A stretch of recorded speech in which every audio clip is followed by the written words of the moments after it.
All right, welcome everybody. This is episode number 48, and I'm going to call this episode Checkpoints with the Flow.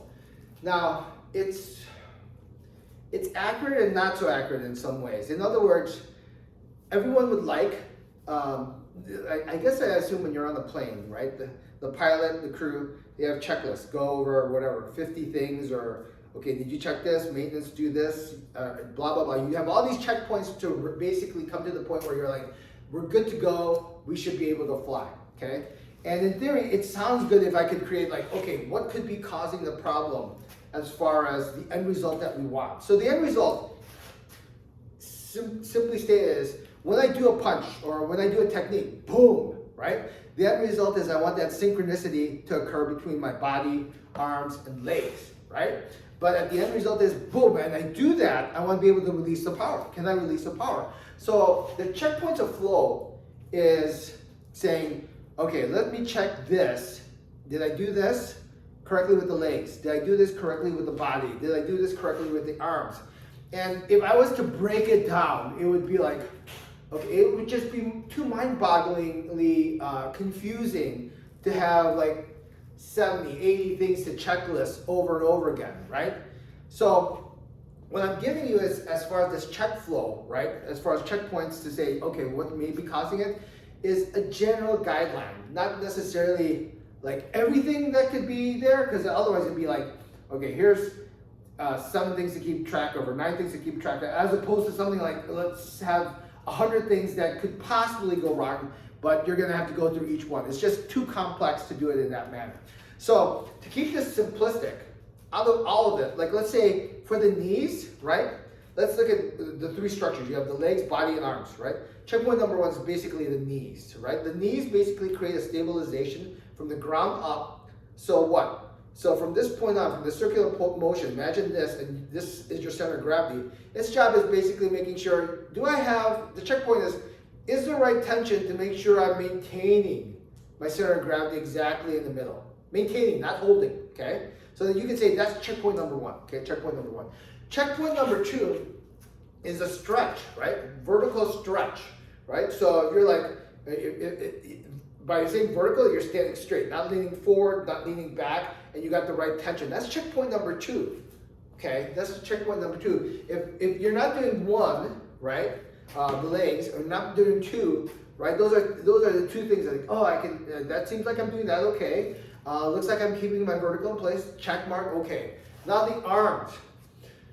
Now, not that the legs and body don't have other added thing. I'm trying to simplify it so you can at least, for the most part, you can say, oh, maybe that's what's causing. Okay.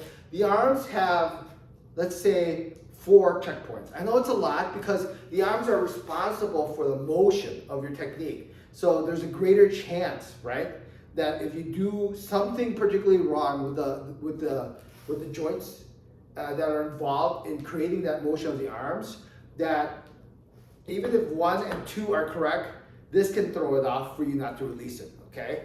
So we wanted to look at the other checkpoint. We got 2 checkpoints, right? 1 for the knees, one for the bodies. Lower triangle, upper body triangle, and then the arms. Checkpoint is 1, the shoulder. The shoulder's got to have a checkpoint, right, in itself.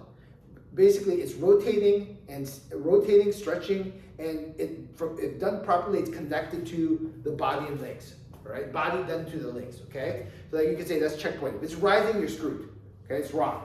It's got to have that correct function as far as stretch, and then opposite motion. See, not this way, not this way.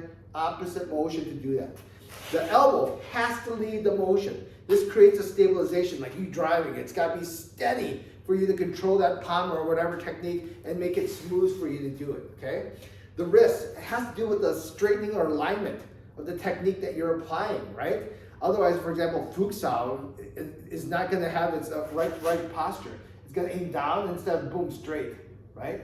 And then the index and thumb have that function of basically making sure you hold a balloon and seal it as far as tension to the target.